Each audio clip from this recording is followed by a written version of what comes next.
Donc deux conséquences ici autour, il y a deux conséquences, bien évidemment négatives.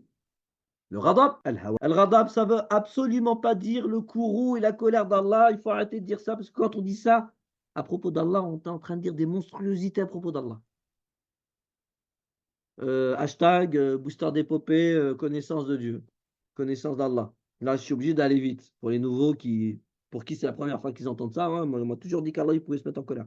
Ne dites pas ça, parce que quand vous dites ça, vraiment, vous dites une monstruosité. Vous dites quelque chose qui est faux à propos d'Allah. Et Allah il nous dit attention, wa an taqulu ala Allahi ma la ta'lamun. De la manière, si on devait parler de péchés capitaux, de méfaits capitaux, le fait de dire à propos d'Allah ce dont on n'a aucune espèce d'érudition et de savoir et de certitude fait partie de ces méfaits capitaux. Al-ghadab, c'est la privation de la rahma. Al-azab, c'est la privation de la douceur de la rahma. Al-ghadab, c'est la privation de la rahma tout court. Quand on tombe dans l'imposture, ou quand on utilise les grâces de Dieu pour tomber dans l'imposture, on est éligible à quoi?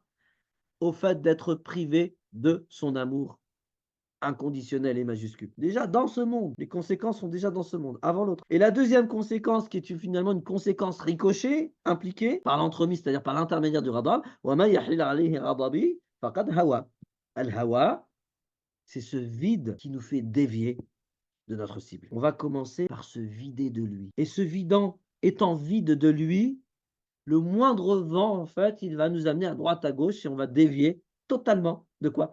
De la cible initiale, qui est lui, subhanahu. Donc on va être à la merci, d'une certaine manière, et sous l'emprise de toutes les manipulations. Comme le vent, en fait, amène à droite, à gauche, une plume ou un morceau de coton, parce que c'est pas dense. Lorsqu'on est vide de lui, on n'est plus dense, on n'est plus formellement ancré, on n'est plus ferme. Et donc, on est éligible à toute forme de déviance. C'est ça le hawa. Ça n'a rien à voir avec la passion. Le hawa, c'est vraiment le vide qui nous amène à dévier, qui amène à toutes les déviances, qui nous rend éligible à toute forme de déviance.